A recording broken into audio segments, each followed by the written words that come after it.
Hello and welcome to Cricket Happenings, dear friends and subscribers. As far as today's cricket show is concerned, it's going to be England who actually won the T20 series against South Africa by taking it 2-1 in the decider.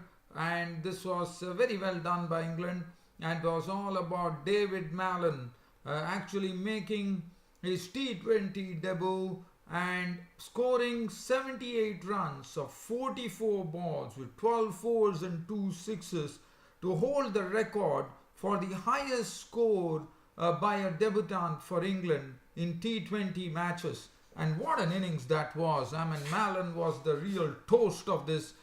He was the man of the match as well, and he was the real toast of this England victory here by 19 runs against South Africa at the Sophia Gardens, Cardiff, in the third T20, which helped England to actually cock the champagne bottles as they won the series 2-1. And as far as India versus West Indies was concerned, the good thing was that the match went the whole distance, which one was really fearing with thunderstorms being forecast yesterday. But today the match definitely did. Even though 7 overs were nipped off, it really resulted in a match which was totally one-sided, I would say, because India made 310 for 5, driven by Ajinkya Rahane's century, his third ODI century, and they made 310 for 5. The West Indies were not equal to the challenge. They found the going very, very tough as they finished at 205 for 6, and thus India were the victors by 105 runs in the second ODI. So India take a 1-0 lead in the 5-match series, which was played at the Queen's Park Oval, Port of Spain, Trinidad and Tobago. So I'm definitely going to start off with the T20 fixture, that is the final T20 match which was played between England and South Africa. Well, it was England who actually batted first. The start was not good. Jason Roy was taken by Mosele behind the stumps of the bowling of Morkel for 8 of as many balls with 1-4. David Malan was given a debut. Yes, it was a bit sad that Craig Overton was the only one to actually miss out, as he was not selected. But the England captain David Morgan decided to leave himself out and give David Malan the opportunity. And David Malan, how true this opportunity proved out to be. As I said, after Jason Roy was dismissed early, it was all about David Malan. I mean, facing his second ball of his T20 international career, he smote a 6 of the bowling of Morne Morkel. He swung it hard and it went on the onside for a magnificent 6.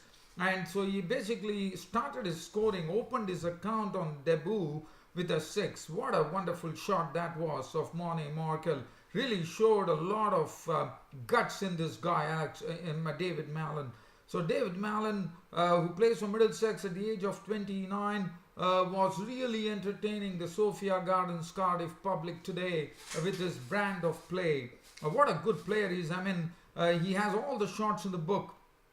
He was able to use the feet to the spinners. I mean, he's such a bold cricketer that he really shown at the age of 29. He got the opportunity, he grabbed it with both hands, and he wanted to make sure that he's being noticed. And what an innings that was. I mean, he just screeched away to 78 of 44 balls with 12 fours and 2 sixes in a wonderful partnership that happened between Alex Hales and David Malan. Alex Hales is also doing a very good job of scoring very, very quickly. He hit 2 sixes as well. And as far as David Malan was concerned, he hit some real flat sixes. And also the way he was playing, I mean, he was really dealing in boundaries. And the South Africans were at a loss to know as to what was happening, because David Malan didn't look like a person who was actually making his T20 debut.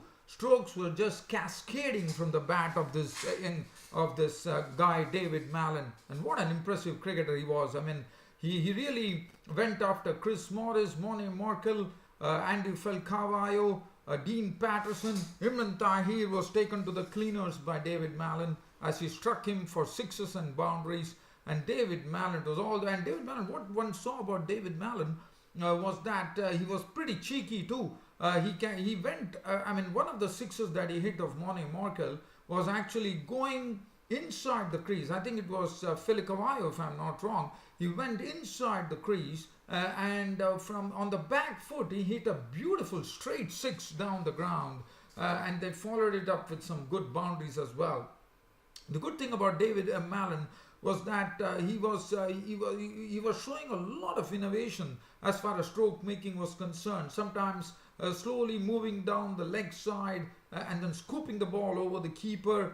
Sometimes he also used to when he was playing the spinners, we could see the reverse sweep was coming. He was also sweeping well, and Alex Sales on the other hand was also scoring very, very quickly, as this partnership started hurting the South Africans as they rode along nicely to a 105-run partnership, which was, I would say, they joined hands at 13 for 1 when Roy departed, and they actually got separated at 118 in the 13th over when Alex Sales, after making 36 of 28 deliveries, 2 fours and 2 sixes, fell a victim to the bowling of Philip Wyo for 36.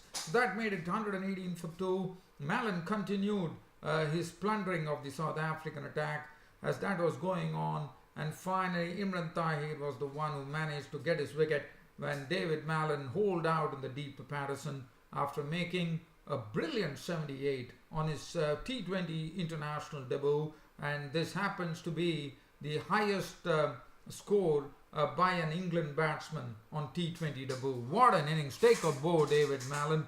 78 of 44 balls, 12 fours and 2 sixes. And David Malan with this innings has really shown that there is healthy competition in this England lineup. And I won't be a bit surprised if David Malan finds a place in the ODI, because I think David Malan can take immense advantage out of the power play overs. He was very, very impressive.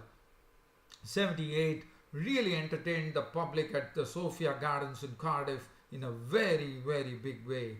Well done, David Malan.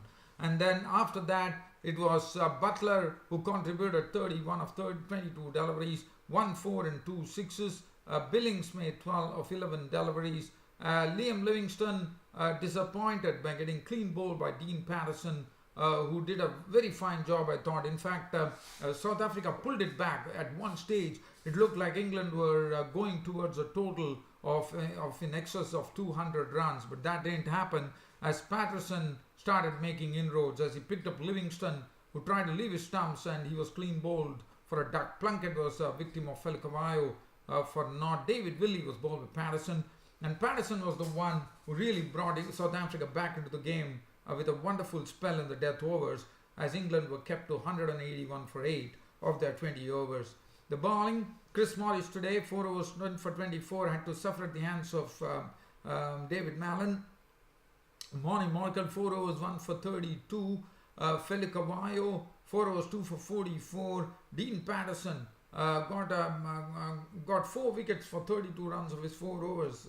And really, as I said, he brought South Africa back into the game, because one would have definitely known for a fact that England's score would have swelled over 200 runs. But Dean Patterson ensured that didn't happen. But again, in the final analysis, even 181 for 8 proved to be too much for the South Africans. Imran Tahir, 4 overs, 1 for 38. And South Africa were given a target of 182 runs to win from their 20 overs. And they definitely started on the wrong foot. Reza Hendricks continued his very poor form in the T20 tournament, as Tom Curran once again bowling superbly with all his variations, picked up the wicket of Hendricks for naught. Hendricks was sent back to the pavilion for naught, which made it 11 for 1 in the second over. Chris Morris was given a promotion. He was promoted as a pinch hitter to go and really have a whack at the English bowlers. Today it didn't work out. After contributing 8 of 9 deliveries, 1 4, Chris Jordan picked up his wicket when Morris was caught by Hales to leave South Africa in a bit of strife at 22 for 2 in the 5th over. But then it was left to Smuts and A.B. de Villiers to really go after the English bowlers. Smuts did his bit, in contributing 29 of 30 deliveries, 2 fours and 1 6, becoming a victim of Plunkett. Plunkett, I thought, bowled very well. He was he was right on target as far as the bowling was concerned. Smuts made 29. But then we saw, a battle that happened and that made it 59 for 3 in the 10th over, and England were doing well at that stage. But A.B. de Villiers started caning Mason Crane. He went after Mason Crane in a single over where he deposited him for 2 sixes and a single boundary. But Mason Crane, the leg spinner, persisted with his attacking line. And look who had the last laugh. The last laugh was for Mason Crane, as Mason Crane forced A.B. de Villiers to have a go at him. But this time it was a brilliant catch taken on the fence by Alex Hales, and which sent A.B. de Villiers out for 35, 19 deliveries, 2 fours and 2 sixes. Not only that, and Mason Crane was absolutely, I would say, G'd up, because he got his maiden international T20 international wicket, that of the South African captain A.B. de Villiers, and he was absolutely pumped up. He was jumping with joy there. But what a wicket to have. A.B. de Villiers gone for 35. And what was good about Mason Crane was that he persisted with that line. Even though A.B. de Villiers was smacking him, he continued in the same vein. And finally, the results were there for all to see. So A.B. de Villiers was gone for 35. And once A.B. de Villiers was gone, it was always going to be difficult. But to complicate matters, the South African innings slid into a real hole at 91 for 6. And Jordan actually picked up the wickets of David Miller and Bahrain very cheaply for 7 and 3 respectively, to really put a big spanner in the works for them at 91 for 6 in the 14th over.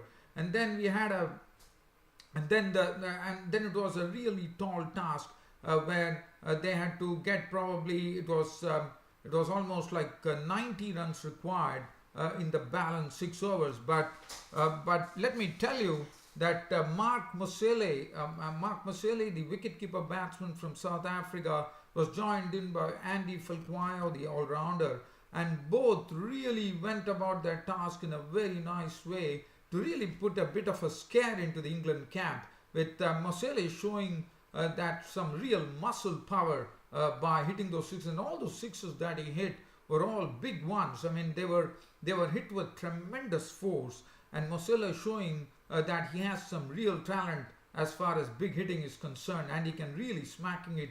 So he was smacking it wide and big, and certain strokes he really flat batted one, and he went after David Willey, whose line went awry a bit, and Mosele took full advantage.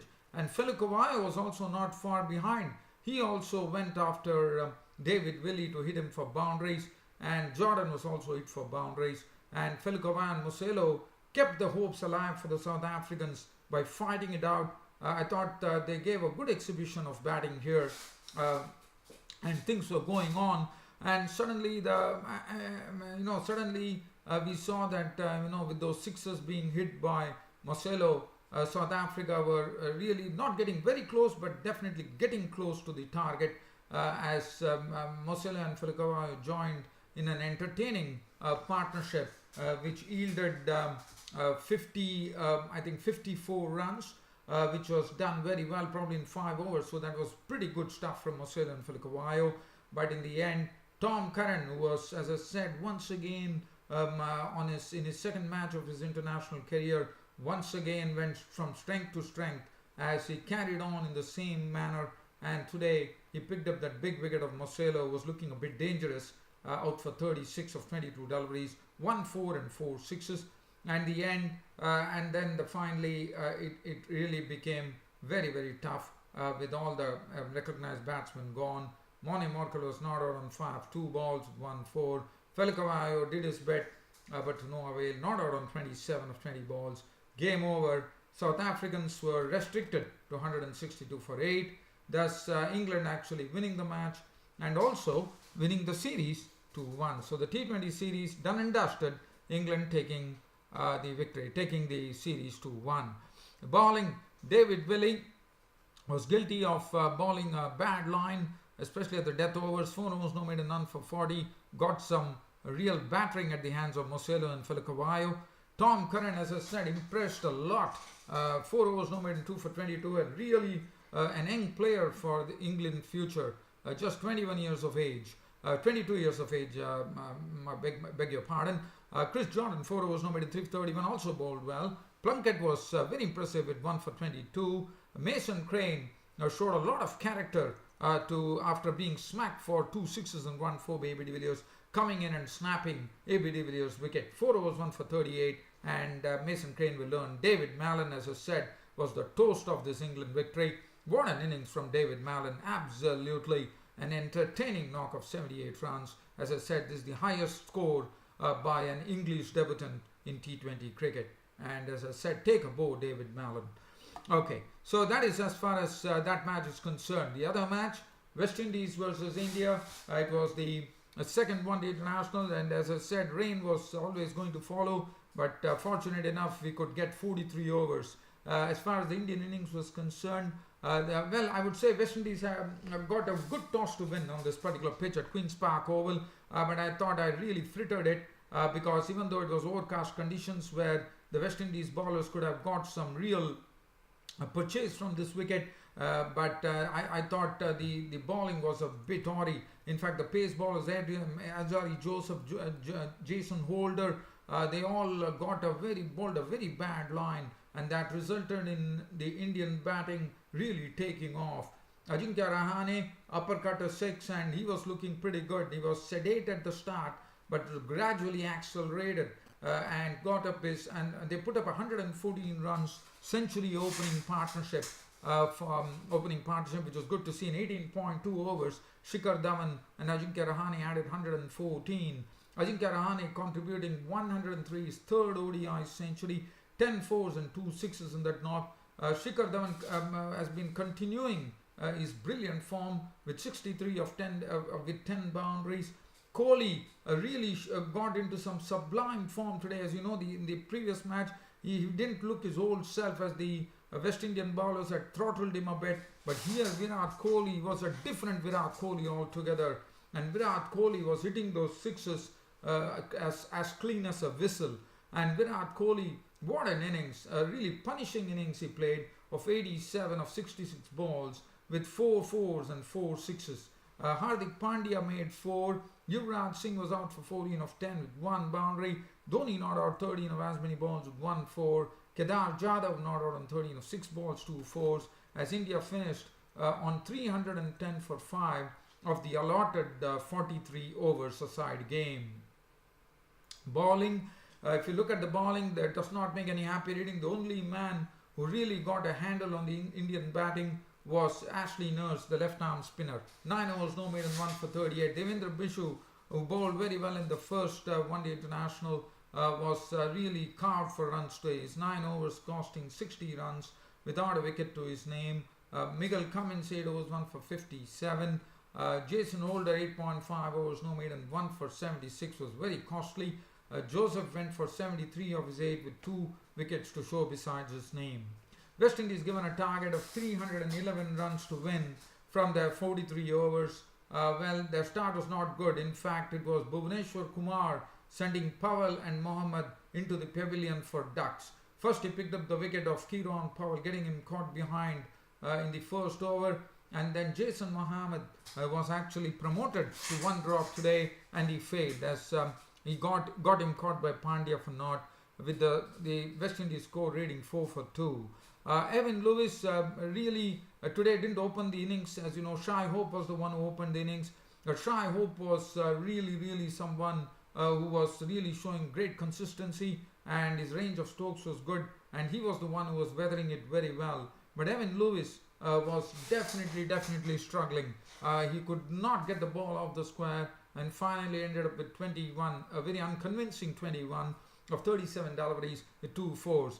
But Shai Hope was the one who kept the battle going, and he contributed a neat 81 of 88 deliveries, 5 fours and 3 sixes. His departure definitely put a sort of a full stop on the West Indies innings. It was a very good knock from him. And then Jonathan Carter contributed 13 with 1 boundary. Jason Holder and Roston Chase combined into a good partnership of 132 for 5 as West Indies were reduced in the 30th over. The 13 overs were still remaining, and they made a beeline for it, but it was not so easy. It was always going to be difficult with the Indian bowlers bowling so well. And Jason Holder and Chase tried their bit, with Jason Holder's contribution being 29 of as many balls, 1 4 and 1 6, and with the run rate really spiraling, it was always going to be difficult. And finally, it was the West Indies ending up with 205 for 6. Roston Chase was not out on 33 of 37, 2 fours. Ashley Nurse was not out on 19 of 25 with 1 4, as India notched up a victory in the second one-day international by 105 runs.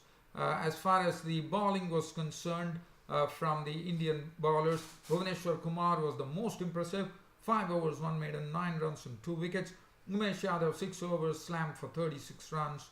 Hardik Pandya was also good, 9 overs, none for 32. Ashwin bowled 9 overs for 47 with 1 wicket. Kuldeep Yadav the other day could not bowl on his debut, but in his second match of his international career in T20s was very, very sharp. 9 overs, no maiden, 50 runs and 3 wickets. A lot of his wickets, he forced the batsmen, lured them down the wicket, and made them pay for their mistakes. 3 for 50 was impressive.